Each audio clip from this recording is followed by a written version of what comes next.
and I think some others may be joining us shortly. But in the interest of time, since we don't have a lot of it today, we'll just keep moving, get started here. I'm Anthony Varskas, the Regional Advisor for Environment Statistics at the Economic and Social Commission for Asia and the Pacific.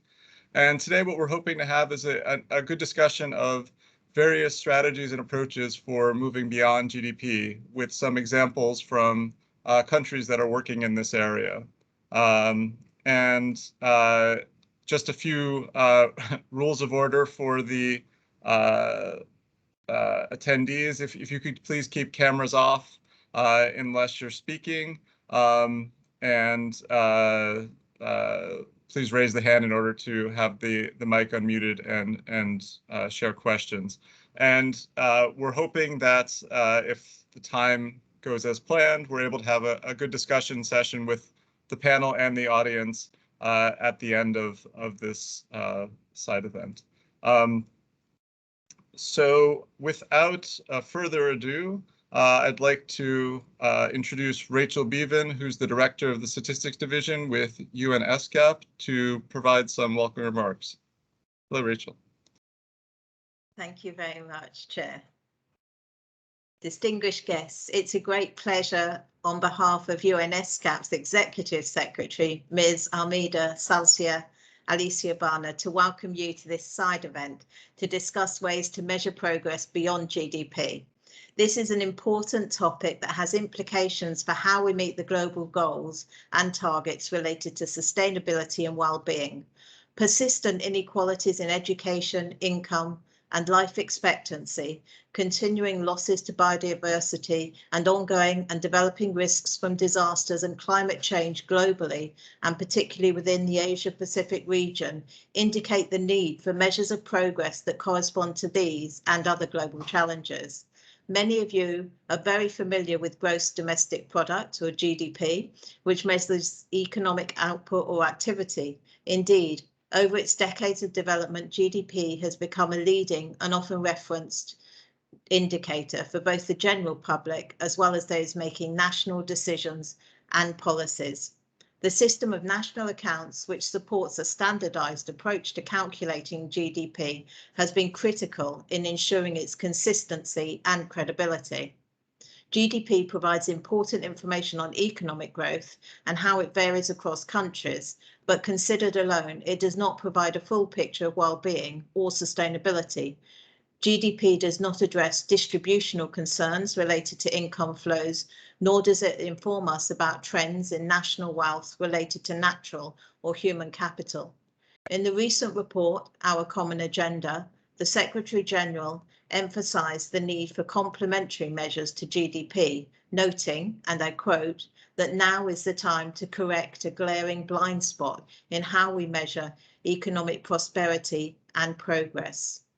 Multiple global efforts have been ongoing to do just that through the development and implementation of various approaches to better inform policy decisions, including the system of environmental and economic accounting and the Sustainable Development Goals. To advance the development and use of broader measures that go beyond GDP, it will be important to have national, regional and international dialogues, considering initiatives already underway, and to evaluate the necessary steps for developing a statistical system that consistently provides information useful to understanding progress on well-being and sustainability. ESCAP is fully engaged in efforts to develop robust and inclusive statistical systems that support this objective, from our work on civil registration and vital statistics to support the tracking of progress of countries on the Sustainable Development Goals to the implementation of the system of environmental economic accounting. We have responded to country demands for data and statistics that provide insight into broader sustainability and well-being concerns. The components of a system that goes beyond GDP are still very much in development and must be responsive to these national policy demands. Through this side event today, in addition to others that are also occurring during this session of the Statistical Commission, we will continue the discussion about how to ensure that national statistical systems can institutionalize measures of progress that are broader than GDP. We will also discuss and compile the challenges encountered as countries have worked to measure and use these broader measures. In conclusion, we're at a critical moment for advancing progress towards measures that go beyond GDP. This is just one of many discussions to come on this very important subject, and I look forward to these necessary conversations as well as the strategic planning that supports statistical systems that are positioned to better measure progress on sustainability and well-being objectives. Thank you very much. I would now like to hand you over to my colleague, Mr. Rolando Ocampo, who is he's my opposite number, but he's the Director of Statistics Division for the Economic Commission for Latin America and Caribbean, and he's going to make some opening remarks on behalf of his Executive Secretary. Thank you very much. Thank you, Rachel, and good day, good evening to all the colleagues. And it's a pleasure to be here, and let me say some words on behalf of my Executive Secretary, Alicia Varskas, who couldn't attend the meeting because of some personal problems. Let me begin. The recognition that GDP is not a sufficient measure and that it can even provide an inadequate view of development is not new. Already in 1944, when GDP was adopted as a standard international measure for calculating national production by the Bretton Woods Conference, economist Simon Kuznets warned that it's necessary to distinguish between quantity and quality of growth. And it is that GDP is not an indicator of well-being or development, and economic growth is not necessarily equivalent to any of them. A similar point was raised in 1968 by Senator Robert Kennedy, who spoke about how gross national products includes goods and services that are harmful to nature and to people, while not considering regular aspects of our life, such as the health of children and the quality of their education, or beauty or integrity. He summarized it by saying that GDP measures everything except that which makes life worthwhile. In the 80s, Amartya Sen made his seminal contribution to the measurement of individual and collective welfare, proposing the capability approach to human development. This approach led Mahfouz ul Haq in the early 90s to propose a human development index based on the ideas of Amartya Sen. In 2008, the Stiglitz-Statistical Commission set out to determine the limits of GDP as an indicator of economic performance and social progress. We examined measurement issues, identified additional data that might be needed for more relevant indicators of social progress, assess the feasibility of new measurement tools, and discuss some proper presentation of statistical data. Has led several countries and institutions to propose initiatives to measure progress beyond GDP at national and international level, focusing on different aspects, including its use to measure economic development, its use as a proxy for human well-being, and the environmental impact and sustainability of development. Along these years, ECLAC has undertaken different lines of work towards more complete measurement of the economy, the environment, and well-being. I would like to mention some of them as they are relevant to any discussion of what is progress and how we should measure it. First, the relevance of inequality. ECLAC has focused its main work on institutional documents on understanding inequality and proposing ways to reduce it. Unequal society concentrate economic power and political power, and this becomes a breeding ground for disconnect and social unrest. A measure that goes beyond GDP must take into consideration the inequalities faced by individuals depending on their gender, age, race, and disability condition. For example, ECLAC is currently developing a regional multiple deprivation index, which with a gender-sensitive approach to properly reflect the inequalities within households. Using the information on people perceptions to understand well-being and social demand. Some aspects that are not reflected by the GDP and are relevant include discrimination, perception of the fairness of income distribution, trust in public institutions like government or police, life satisfaction, among others. The Statistical Conference of the Americas, which is the main body of the statisticians in Latin America and the Caribbean, is supporting the increased adoption of instruments to measure perception indicators as a fundamental input to the measurement of well-being. Sustainability. We are living on one of its worst moments of environmental matters, polluted oceans and rivers, devastated forests, eroded soils, massive extinction of species, and altered climate cycles. More than half of the GDP depends on nature, and globally, the natural capital level is estimated to have declined by 40% in just over 2 decades. ECLAC strongly supports the adoption of the SIA ecosystem accounting and is undertaking capacity building activities to adopt a comprehensive statistical framework for organizing data about habitats, measuring the ecosystem services, tracking changes in ecosystem assets, and linking this information to economic and other human activity. Within the initiative of the Secretary General of the United Nations Beyond GDP, ECLAC participates in the global debates of the Statistical Commission, opening the dialogue with the financial sector to make visible the effects on compensation of natural capital. The Statistical Conference of the Americas recognized recommendation for the generation of environmental statistics and indicators with geospatial information and the use of non-conventional sources, as well as the use of the tool of the optimum model for the evaluation of environmental records, MOERA. It was stated that Latin America and the Caribbean are a decisive moment for the implementation of ecosystem accounts. ECLAC will promote collaboration scenarios for ecosystem accounting between statistical offices, environment ministries, geographical institutes, and central banks. A virtual seminar, in fact, on ecosystem accounts for the countries on the region will be carried out during this semester.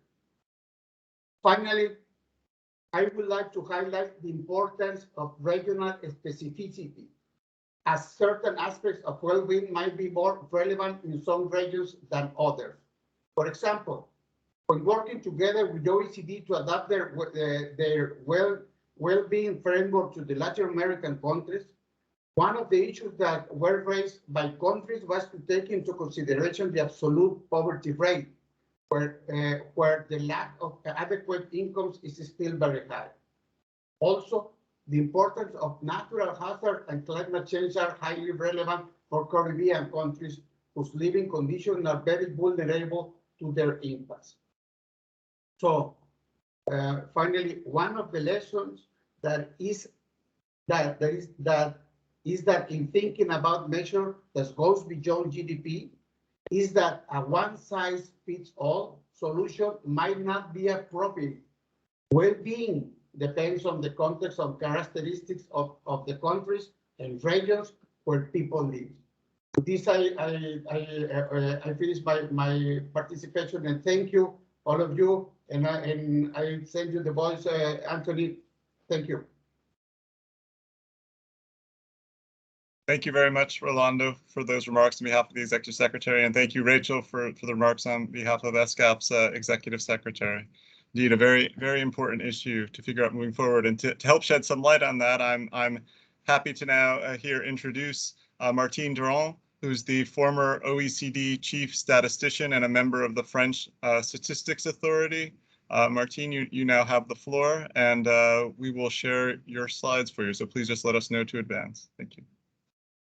Okay, thank you very much. And thank you, first of all, for inviting me to participate in this very important side event from the Statistical Commission.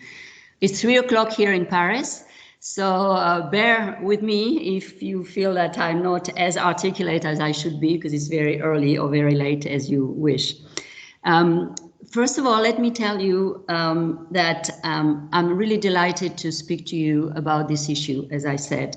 I think this issue, as Rolando just mentioned, is not new. Measuring progress beyond GDP is something that we've been talking about for a very long time, actually. But perhaps what's important to note is that the pandemic has brought to the fore again the fact that GDP might not be the right metric to measure what's happening post-pandemic. If you look at the most recent indicators, at least in OECD countries, they show that GDP has actually returned almost to its level, or even surpassed its pre-pandemic levels. And if you look at unemployment or employment, you also see that in many countries they're back to their levels of 2019.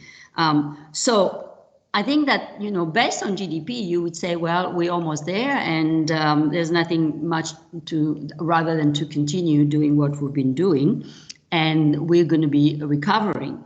Well, I think that would be a great mistake, and that we shouldn't go this route, because indeed we know that GDP will not be the good measure for measuring how countries are recovering from the pandemic. And there is a risk, really, that there is too much focus again on GDP to judge countries' performance and social and human progress, despite the long-standing limitations. Next slide, please. So my point here is that the idea that I'd like to share with you is that building back better, which is the motto that many governments have actually pushed for after pandemic, after COVID, requires actually a new compass. As I said, there is a risk to focus too much on GDP again. But we know, and that has been said both by Rachel and by Rolando, or at least we've been, they recalled us, that GDP is an imperfect measure of production and aggregate income derived from productive activities, but it's not a measure of welfare or well-being. It lacks distributional aspects. I think Rolando was very clear, saying that inequalities are not included in GDP, but also many aspects of quality of life dimension that matter to people and communities, such as education, health, and so on. It also ignores sustainability. That is, the measures that underpin future well-being and current well-being, actually, such as depletion of environmental resources. So the risk is that if we focus again on GDP, there will be a disconnect between economic growth and people's and communities' perceptions. And I think Rolando was really right to put the emphasis on this, on their own living conditions today and tomorrow. And we see that this is leading to a loss of trust in governments and institutions, because they are seen as not responding to people's needs and concerns. And we see that also in some social movements, in particular in some Latin American countries, we've seen that. And in France, the Gilets jaunes, which I'm sure movement that you've heard about, was really a testimony of this disconnect between what was happening in the economy and people's perceptions of their living conditions. But I think we need more than just one number. We're not going to replace GDP by something that will be GDP plus or something, I don't know, that we would call something else. I think we need to produce a dashboard of indicators to actually respond to these concerns. Next slide, please. But to produce such a dashboard, it is important to have a sound, for statisticians, I think I'm stating the obvious, but a sound framework that comprises economic, social, and environmental measures that are necessary to address key analytical and policy questions, where, of course, then we need to collect the data and the indicators that can provide the relevant evidence for policy. And I think for this, it's important to consider three distinct but connected spheres. The first one is production, which is obviously economic, will be necessary to measure economic performance at aggregate level. The second, and that was of course said by Rachel and Rolando already, is the well-being sphere, which concerns the economic and non-economic outcomes that matter most to people. And the third sphere is the sphere of sustainability, the capacity to generate well-being outcomes over time. Those are the basic features of this three-tier framework, are the basic features that can be found in the Stiglitz-Fitoussi report of 2009 and the successor report that we published in 2018 at the OECD, where I was, of course, part of this and honored to be part of this with Joe Stiglitz and Jean-Paul Fitoussi. Some would argue that we should, there are some phenomena that are very important in the current situation, in particular digitalization. But I would argue that digitalization is a cross-cutting phenomenon that affects all three spheres: production, well-being, and sustainability, and their measurement. So it should not be treated as a sphere in itself. And that's similarly true for other megatrends such as globalization that I would not consider as a separate sphere. Next slide, please. Of course, one thing that I should say is that all the three spheres are connected because obviously production is going to be very important for well-being in the same way that sustainability is important for well-being, but in the same way as well as some elements of well-being such as health and education are also very important for production. So there are connections and within the three spheres. And what we should say is that connecting the three spheres will be key as well to understand not only the interlinkages, but also the trade-offs and complementarities in policy making, because there will necessarily be trade-offs and also hopefully complementarities between the three spheres.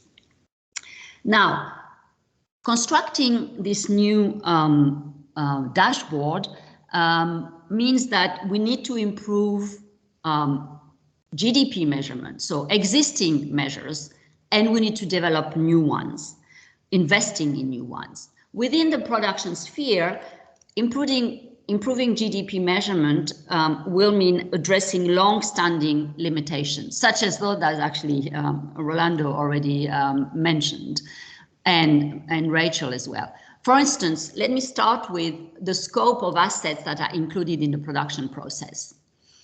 For environmental and digital assets currently are not in the scope of the assets that are included in the production process.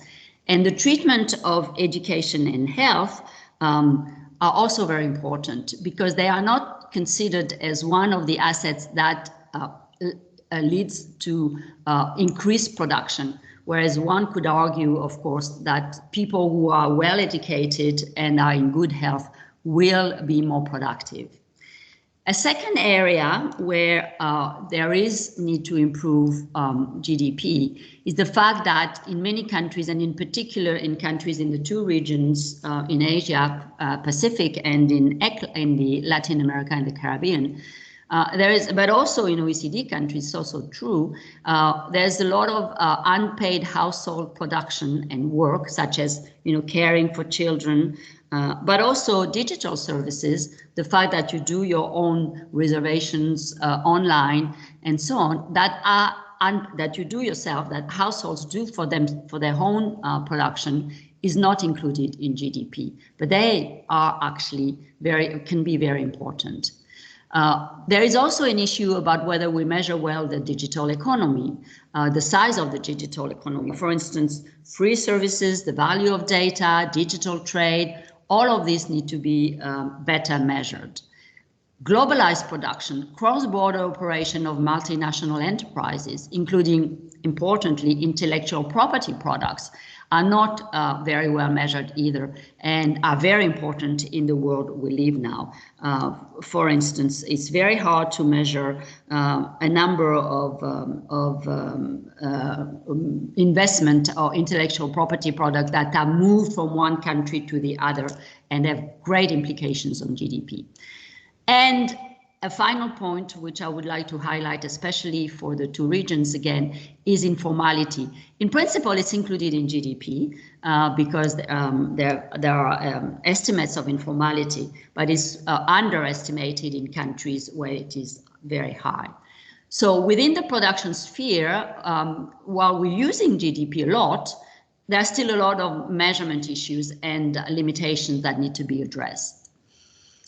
In the well-being beyond production in the sphere, measuring what matters to people has been something that at the OECD we've tried to work on quite a lot while I was the chief statistician, and is continuing now, to measure the material conditions and quality of life dimensions that are important to people. Income, work and job quality, housing, health, skills, work-life balance, environmental quality, safety, social connections. These are just illustrative dimensions that are important, but as Rolando said, those will change according to context and countries. What is important in this sphere and needs to be really measured better, and that was one of the greatest emphasis in the Stiglitz report, the two Stiglitz report, is the issue of inequalities and deprivation in well-being outcomes across population. And that's something that we need to invest in much more, because not just inequalities of income, but inequalities along all the lines of material and quality of life dimensions, but also deprivations, absolute deprivations in those dimensions as well. And there again, we need to look at this across population groups, women, gender, age, according to age, according to where you live, and so on.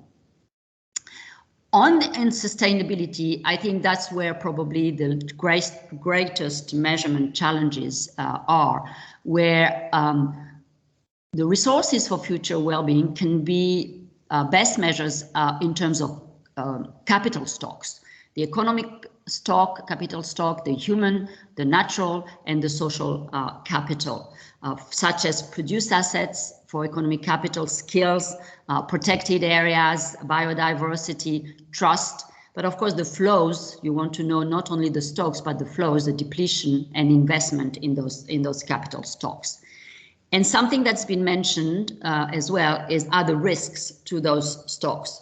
For instance, in terms of the economy, it's debt levels or CO2 emissions for the environment and threatened species, or in terms of health, for instance, which is a very important element of human capital, obesity or corruption for social capital, and so on. Those are very important dimensions and issues that are also important for sustainability, and we also need to measure resilience factors associated to sustainability. This is there's a whole range of issues there that requires further work. Next slide, please. At the OECD, at least let me give you an example of what we did for well-being. This is the well-being framework that has been adopted by the OECD and is now published. Indicators on this along this framework are published every year regularly. As you can see, that we have the three spheres here. We have apart from production, but we have three boxes, I would say, where we have current, where we measure current well-being, and I mentioned the dimensions already. Income and wealth, work and job quality, housing, health, knowledge and skills, environment quality, life satisfaction, subjective well-being, safety, work-life balance, social connection, and civil engagement. We take care of inclusion by looking at vertical and horizontal inequalities and deprivations, and the sustainability aspect that I just mentioned in the form of the four capitals and the risk factors associated with them. The point is that this well-being framework that's been developed by the OECD focuses on people, that is not the economic system, and communities, It concentrates on well-being outcomes and the resources that underpin well-being in the futures and considers those inequalities and looks at both objective and subjective aspects of well-being. And I should say that for the measurement of all these dimensions, the links with the measurement of SDGs indicators is very close, of course. Those are two similar agendas in terms of measurement. Next slide, please. Now, so where do we stand in terms of this? You know, I've sort of designed a very major agenda, a measurement agenda forward if we want to go beyond GDP. So where do we stand? I think there is, of course, you know, we have to recognize that it will be very difficult to do everything at the same time. It's too much probably because there is an issue of capacity in statistical offices. So we need to balance the improvements in GDPs that are necessary and that I just highlighted versus investing in well-being and sustainability, where the agenda is also very big. Ultimately, I think it depends on the importance that we attach to GDP and the related mismeasurement issues in the public debate and decision making. What's most important today to make decisions? Is it to improve GDP? Is it to invest in well-being and sustainable indicators? Many improvements to GDP, as Rachel said, are on the agenda of the Statistical Commission or have been already for many years, such as the ESCAP, development of the system of environmental and economic accounts. Now it's an implementation phase, but also the ISWGNA, the Intersecretarial Working Group on National Accounts, is working on the SNA revision that would, in particular, include, for instance, and is already included, and the OECD has done a lot of work on that, distributional aspects in the national accounts. But all this will take time before they deliver their results. It's important to note that about 50% of OECD countries and a number of developing countries have actually developed statistical well-being frameworks, and countries are investing in SDG indicators. But again, much remains to be done. And while some progress has been done, a lot of unresolved issues in the measurement of sustainability are still there. For instance, you know, the whole issue of valuation of some of the stocks that I just mentioned is something that is still on the ground. Now, let me just perhaps finish before giving you some illustrations of what has been done. That I believe that these new indicators of progress are not enough. I mean, it's good to develop them, and we as statisticians need to be very present in this field, listening to what is needed, and work in those directions. But if they are to be useful to some extent, they need to be used in policy design, in monitoring and evaluation, because the improved diagnosis is only a first step. Very few countries have actually developed new tools, models, or policy frameworks, even when the indicators are available. We perhaps will hear later from New Zealand where these indicators are actually being used in green budgeting or gender budgeting in some other countries, but this remains really not the majority of countries. We still need to, a lot of the economists and policymakers still have to develop a lot of tools such as well-being cost-benefit analysis, or systems and integrated approaches to policymaking that bring those three spheres together, as I just mentioned at the beginning. Unless we do that, of course, we will be very satisfied as statisticians to have provided the necessary evidence, but this evidence has to be used. Not only by, I would say, by governments, but also if you look at what the private sector is currently doing, there is a movement to redefine the role of the firm in gaining. I mean, this is gaining traction.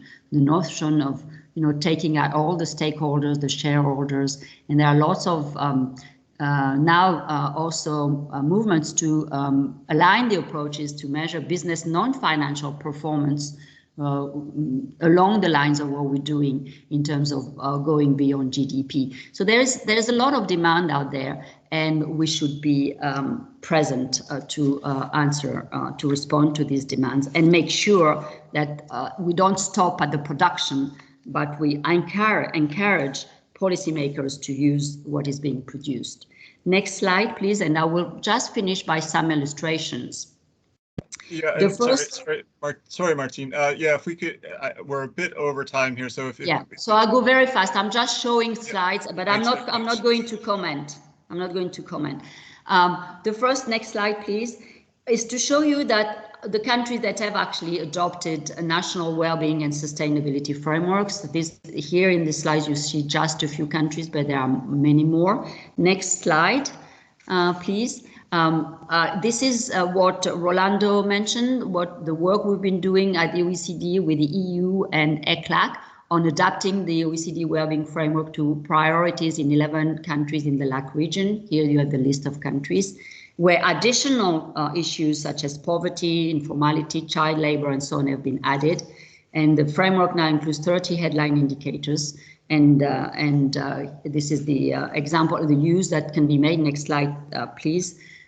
Next slide, where you can see, you know, the results of this work. And finally, let me show you the last slide, please, which is an example of a dashboard that has been developed at the OECD that covers the 3 spheres and tries to integrate. And this is what we call the post-COVID-19 recovery dashboard that looks at how robust the economy is, so strong, inclusive, green, and resilient. And this is an illustration again where the 4 dimensions are put together to develop a dashboard to measure beyond GDP, the post-COVID recovery dashboard. Thank you very much for your attention.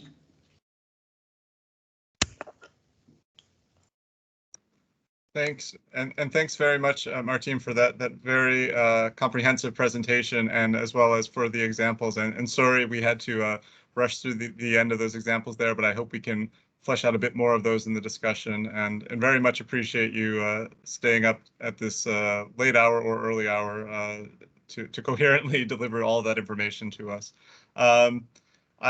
Please do put I see some questions have already come into the chat box. Please continue to add questions to the chat, and if the questions are addressed to would like to answer them in the chat, that's fine. And hopefully, if we continue forward here, we'll be able to have some time at the end to be able to verbally answer those questions as well.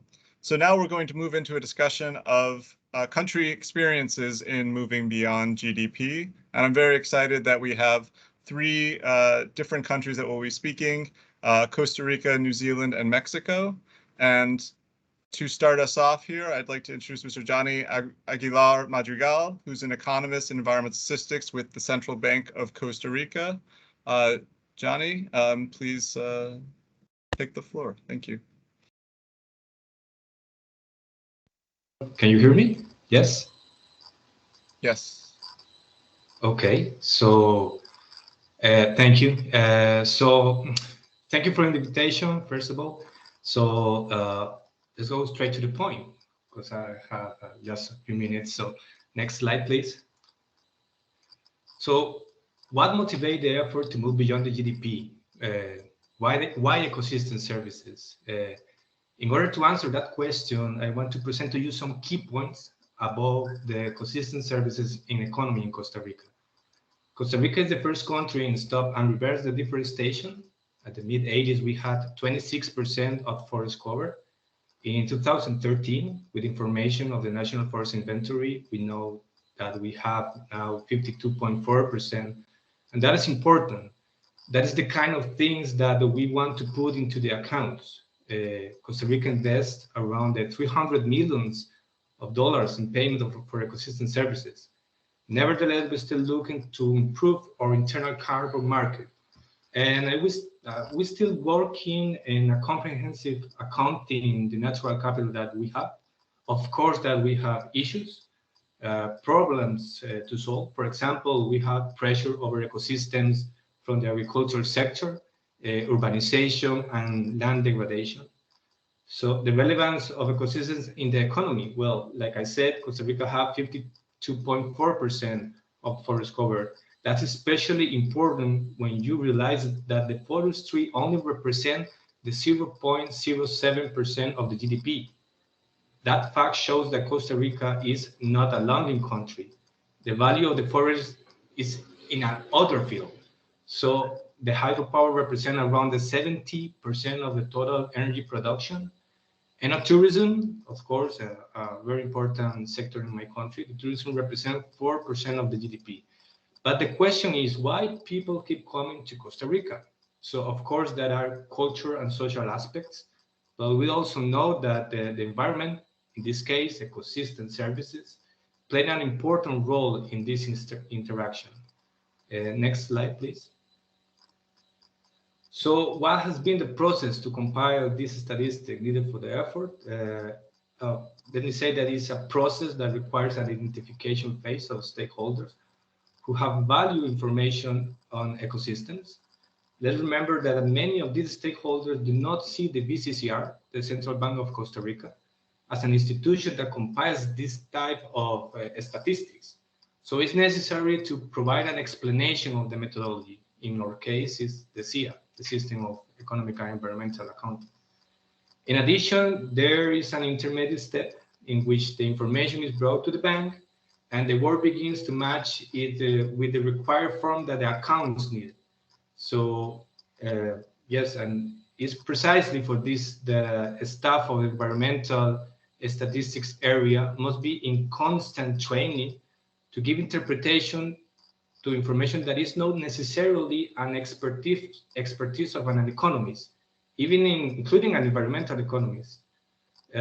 This information, as the last step, is used to create indexes, tables, and analysis that transfer the initial data into tools that the policymakers can easily use to create just the right policies. Next slide, please. Yes, for the moment, we have a draft version of 3 accounts for providing services in pineapple and coffee crops, carbon storage, nature-based tourism. And this is the one that I want to present some results, some preliminary results. So next slide, please. Yes, some preliminary results. Next, please. Let me start with the first, quick methodology review. This methodology, this specific methodology needs at least 3 things. A physical unit that is, in case of this account, overnight stay per person, a monetary unit, this expenditure in US dollars, and a geographic unit, the district and buffers. The buffers are on the perimeter of the protected area, and these buffers located, these areas located into the buffers, and the buffers try to explain the relation between the people staying in these hotels and the relation with the protected area that are in the buffers. So next slide, please. For the moment, we have 2 observation years, 2017 and 2018. At the right of the slide, you will see a heat map already. 2 heat maps that show the main district with overnight stay, and on the left, how these overnight stay are concentrated in those first 10 districts. The distribution for the first 10 districts is both the year remain around the 70%. And next slide, please. And this slide, we have a similar logic, but for the monetary part. 2 heat maps that identify the first 5 districts with the highest associated value, and on the left, the distribution of that value. Most of the districts in the top 5 in 2017 are the same in 2018, and the value of the ecosystem services of tourism represent 2.28% of the GDP, and 2018 increased to 2.66%. That will be interesting to analyze in the future in COVID years. I'm pretty sure that this is going to change at least a little. So next slide, please. Yes, so what are intended policy applications? So why ecosystems accounts are important? Well, this is relevant if you want to reach goal as SDG, carbon neutrality. We want to reach 60% of forest cover in the country. Also perpetuate the growth of the GDP. And that means do not make our present a condition or a problem for a good future, right? Show with solid numbers the relation between the flow monetary growing and the flows of the consistent services in physical terms. We can call this a condition accounts. So why ecosystem accounts? So because it matters, because it's important not only for the conservation purpose, also for economic objectives, sustainable development, reach goals as SDG, and of course, because with better information, you will have better policy and you will take better decisions. So that is my last slide, I think. Thank you very much. Great. Thank you very much for that presentation. It's very exciting to see this work on ecosystem accounting that is going on in Costa Rica. I think, as you're all aware, in our region in ESCAP, we're also very, very interested in moving forward on ecosystem accounts as well and supporting countries in doing that. So please do put any questions that you have as these panelists continue in the chat, and we'll hopefully be able to address them after the three presentations. So I'm excited to now introduce Mr. Mark Turner, who's a senior advisor with Indicators Aotearoa, the work that is done at Statistics New Zealand. Mark, if you'd like to take the floor, we will share your slides. Thank you. Tēnā koutou katoa, ko Mark Turner aho. My name is Mark Turner, and greetings from a very civilised 3 p.m. on a Friday afternoon here in New Zealand. I'd like to thank you for inviting me to talk today about how the New Zealand government is using a wellbeing lens to drive policy. Next slide, please. So as you all know, and we've heard already, there's a growing consensus that narrow economic measures do not provide a complete picture of progress.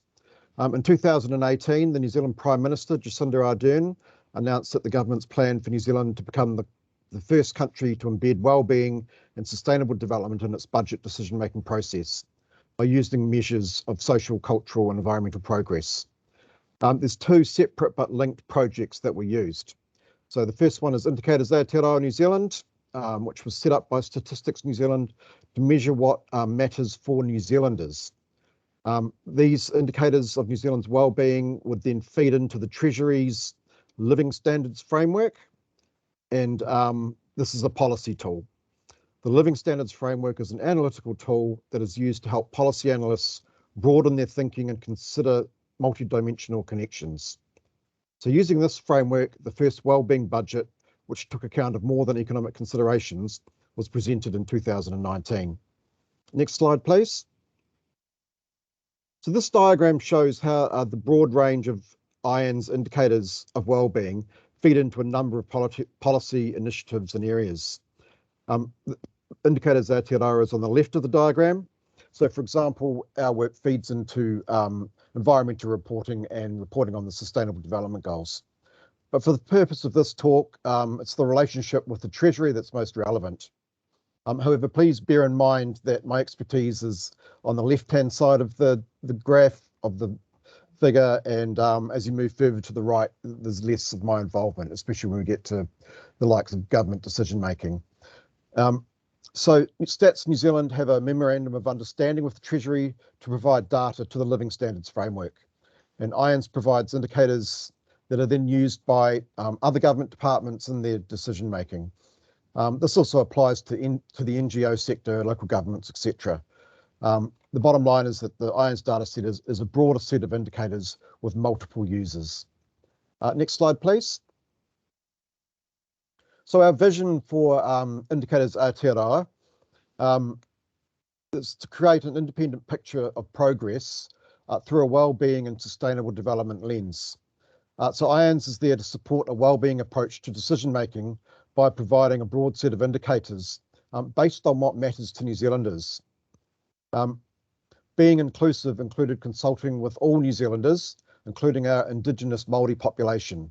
So this work is ongoing for both the Living Standards Framework and Indicators Aotearoa New Zealand. Next slide, please. The guiding principles. So I'm just going to quickly run through some of these because we're statisticians. The framework itself for Indicators Aotearoa is based on the CES, the Conference of European Statisticians recommendations, and they were chosen because they represent international best practice and align well with the UN's Sustainable Development Goals. It's really important, I think, to point out that we have objective and subjective indicators, and that selection of the indicators is not data-driven. So the indicators are about what is important to the well-being of New Zealand, not about what data we have.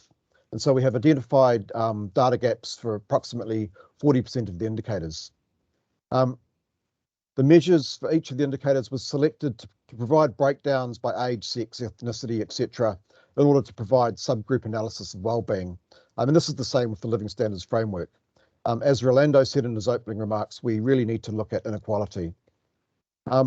It's important to emphasise that Indicators Aotearoa is an indicator framework, not a well-being framework. So we just provide the indicators and people use them. Next slide, please.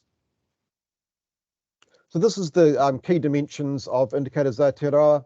We have current well-being, and within that we have a number of topic areas. And within the topic areas, we have a number of indicators for each one. And same with future well-being, which is the capitals that were talked about earlier.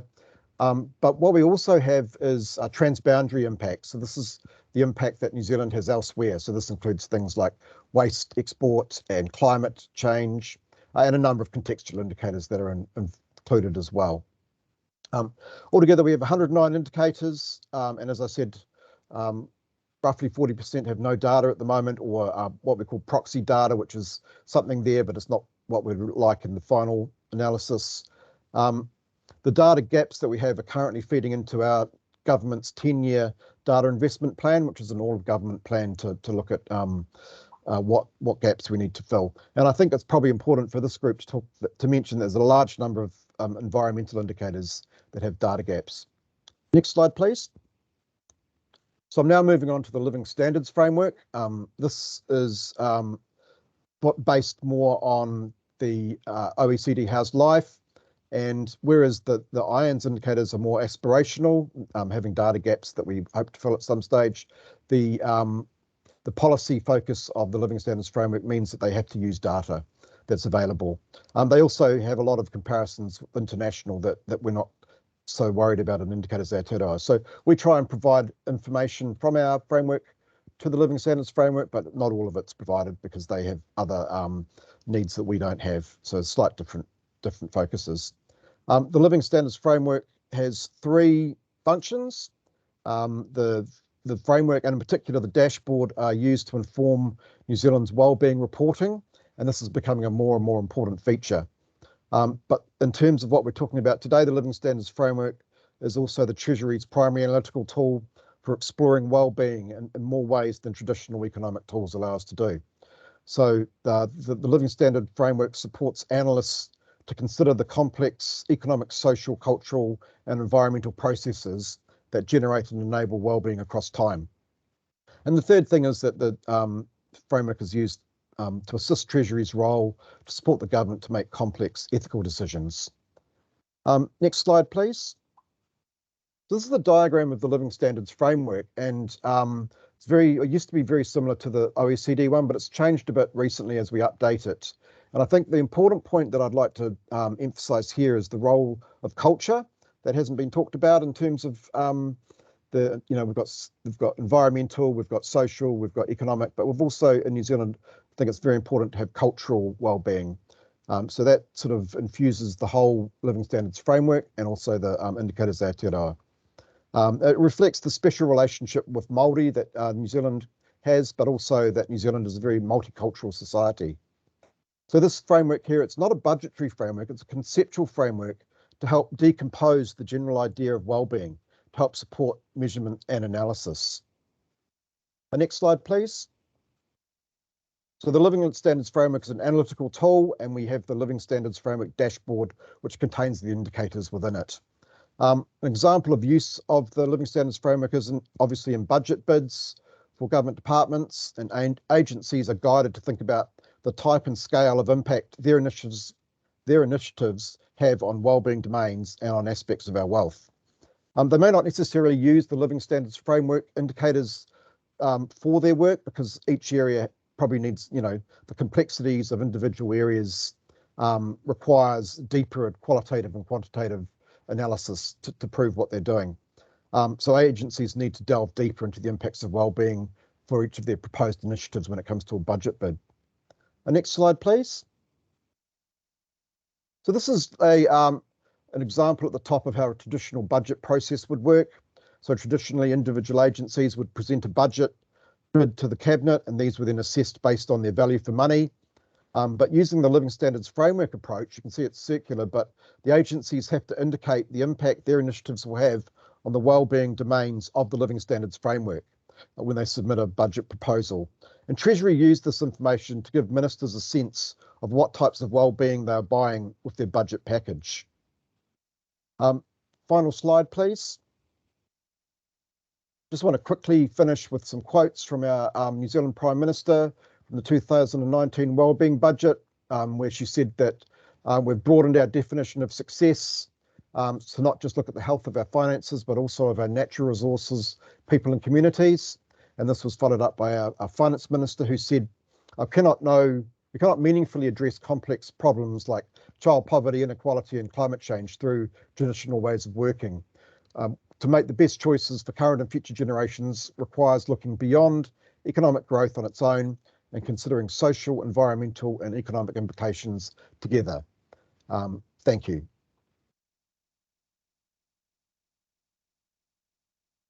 Thank you very much, Mark, for that presentation. It's exciting to see all the work that's being done in New Zealand on this area, and also the mix of both aspirational ideas about what should be included even if the data is not available, versus the actual application of it within a governmental decision context.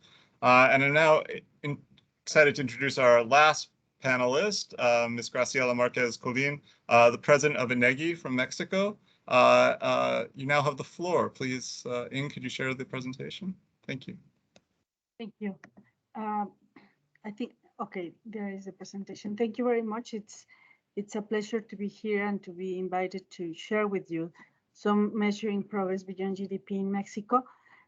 Fortunately for me, I have great presenters before this presentation, so I might skip some of the slides. Next slide, please. Just a brief reminder that GDP is still essential measurement of economic activities. And what I would like to highlight is that it's widely used by public officials, businesses, scholars, and journalists. So any effort we can do in going beyond GDP needs to keep in mind that we need to reach as much users as possible. Next slide. So why moving beyond GDP? There are, as mentioned here before, some limitations on the GDP measurements, but also there are new demands, the changing international environment, the need to capture environmental protection, gender equality, health, among other issues are relevant for going beyond GDP. Next slide, please. And how do we do that? That's, that's very important, because national statistical offices produce GDP, but then you need to engage in interinstitutional, interdisciplinary, collegiate work, so that you really address the needs, users' needs. But also you need a coordination entity that really channel all these efforts. In Mexico, we have been doing so since the early 1990s. So this is a continuous effort since the first initiatives to measure issues beyond GDP. Next slide, please. But it's not only measuring other issues, other topics, but it's really a change in a paradigm, as we have seen in the previous presentations. So we move from a traditional approach in which the measurements of goods and services are key to a well-being approach in which we need to take into account ecosystem services, natural capital, inequality, and other topics. Next slide, please. So within the framework of measuring GDP, we also have, or we can start going beyond GDP by satellite accounts. It allows to have an analysis of sectoral, social, environmental, even cultural issues within the same national accounting framework. And that's one route by which Mexico has achieved some important results. Next slide. In this presentation, I will be focusing on three examples: unpaid domestic and caregiving work, environmental economic accounts, and ecosystem accounts, things that have already been mentioned by some of the previous presenters, but I will show you some of the results that we have been measuring since the early 1990s. Next slide, please. On unpaid domestic work, we have the mission of measuring the economic impact of unpaid household work that provides productive services not considered in the production function. Some of these services are food preparation, shopping and managing the home, cleaning, and some other services. And the results, next slide. And the results shows that, for instance, feeding activities account for 6% of GDP, or care and support 7.7% of GDP, as you can see in the table on your screens. More importantly, next slide. More importantly, we can't. You can see how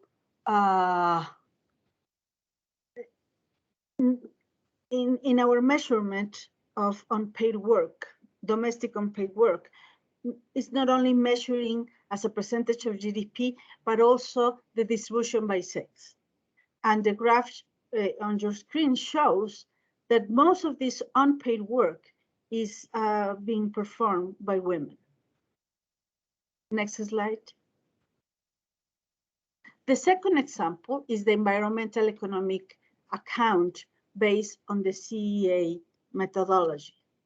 In 1991, Mexico participated in a pilot project to measure a green GDP, a pilot that used 1985 data. But given the results of this pilot project, beginning in 1996, we have been publishing on a regular basis the data for this green GDP. Based on that experience, we have also developed satellite accounts that accounts for forest resources, underground water, soil degradation, solid waste, and air and water pollution. And its repercussion or its use of these satellite accounts have been, we have been able to provide total cost of environmental degradation and depletion as showing on the graph on the bottom right-hand side. For instance, in 2003, 6.3% was the of GDP was the total cost of environmental degradation and depletion. That measure served to apply some policies so that by 2019, that percentage fell to 4.5%. So what we see is that from a pilot project in the early 1990s, we moved to actual policy making based on the data produced by environmental economic accounting. Next slide, please. The third and final example has to do with the ecosystem accounting. And ecosystem accounting integrates, as we have seen in the case of Costa Rica, integrates measurements on the characteristics and functions of ecosystems, adopting a systematic approach that allows organizing information on the type, size, location, and condition of ecosystems, and the services that these ecosystems provide in physical and monetary flows, as shown in the diagram on your screens. Next slide, please. Resulting from a pilot project, we have measured the valuation of ecosystem services, and they account for at least 3.11% of GDP. And this pilot project would provide the basis for future measurements. We have just released this figure in the spring of 2021, and we will now continue to measure and to institutionalize this type of accounting of ecosystem services in Mexico. Next slide, please.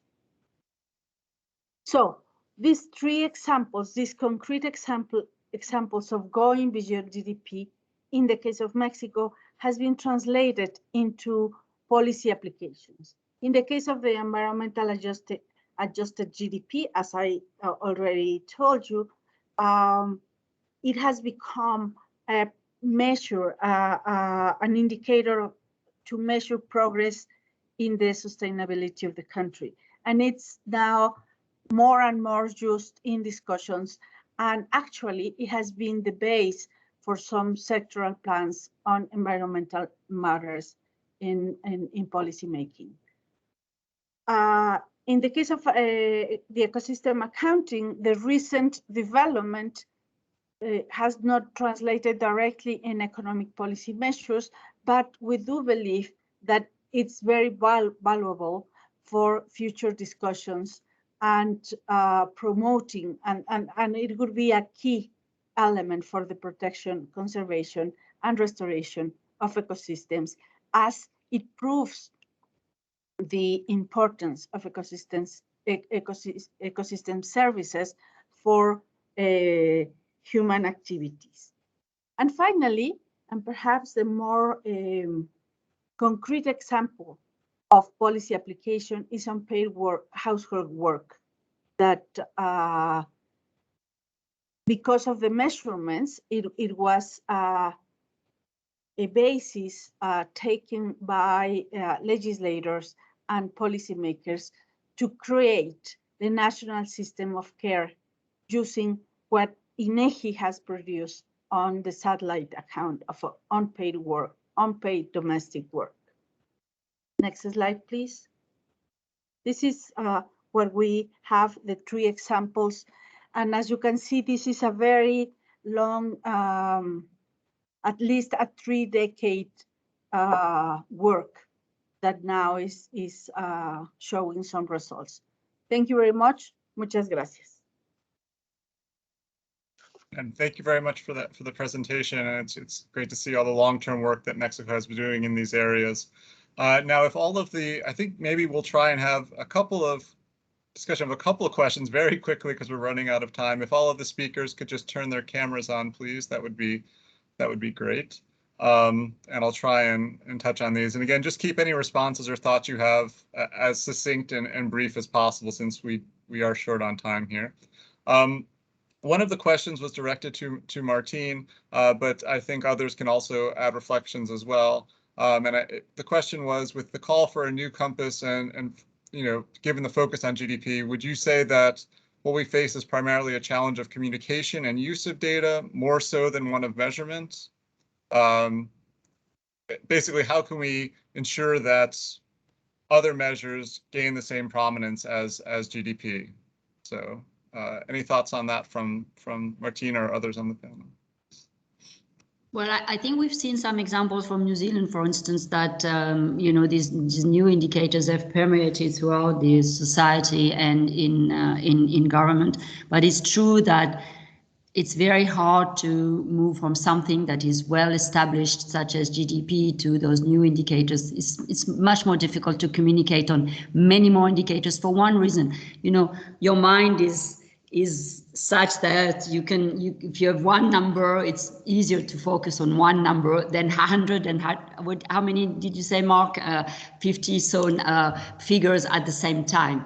And I think there's a lot of communications, not only to the public and policymakers, but also to those people in administrations, in governments that actually use these indicators for advising on policy making. But it's very important to be present and be there and explain and do the work. Thanks very much. Any other thoughts from other speakers or panelists on that question? It's Mark here. In terms of the monetary value that goes into these other things, I've put a link in to a tool called CBAX, which is how we monetize some of the other things that aren't just GDP. So I don't know whether that will be useful or not, but so in New Zealand, the idea is that people look at not just economic impacts of their budget bid, but also other aspects that are going to be affected by it as well. And it encourages different agencies like health and education to pull together and put in a bid that might go across multiple areas. I don't know whether that's really on the point, but it's there's a lot of economists in our treasury, so that also makes the use of GDP very appealing. Thanks very much. And I think maybe one other quick question, well, not quick question, Yes. but question for others to consider is how to deal with redevelopment of the economy. Some of you have touched on this in your presentations.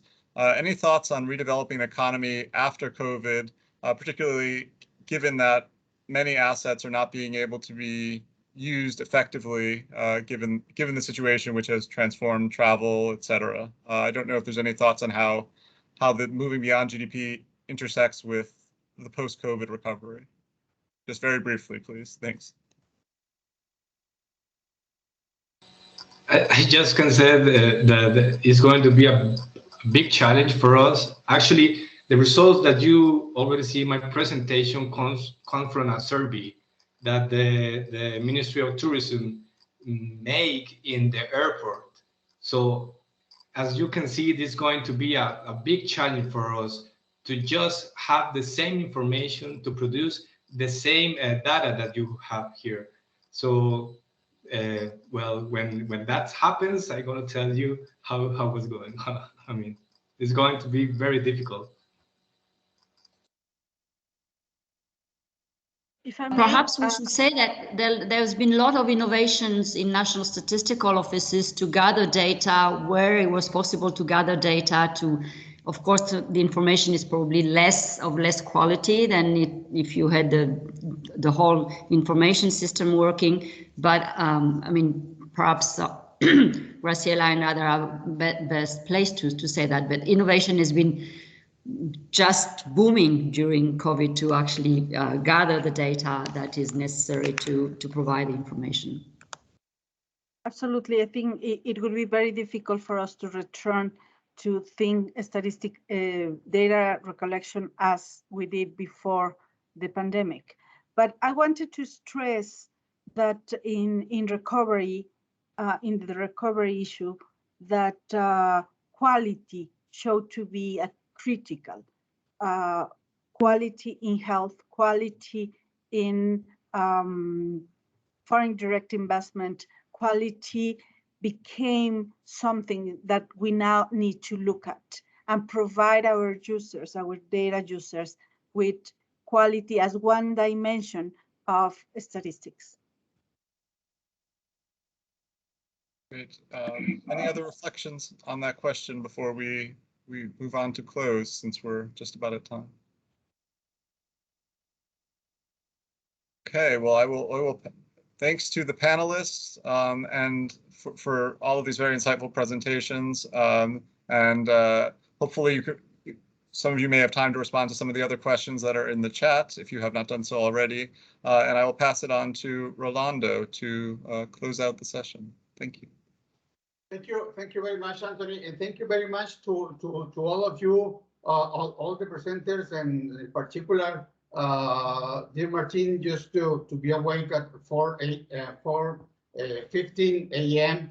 It's late and it's early, but thank you all of you, and excellent presentations. And we have to think a lot, all the statisticians, on how to mix all this information and try to think, because one thing of sure is that when the General Assembly decides something about beyond GDP, so they are going to ask the statisticians to begin to measure that and to try to identify the way we saw it in the Millennium Goals and now the Sustainable Development Goals. So we have so we must be prepared for these issues. And with this, I want to give the voice to my colleague Rachel, just to close the session. And again, thank you all of you for your participation. Excellent presentations. Rachel. Thank you so much. It just remains for me to say thanks again. Thanks to the speakers, especially those that got up very early or stayed up very late. Thanks to all the participants, and we'll now close this session. Thank you.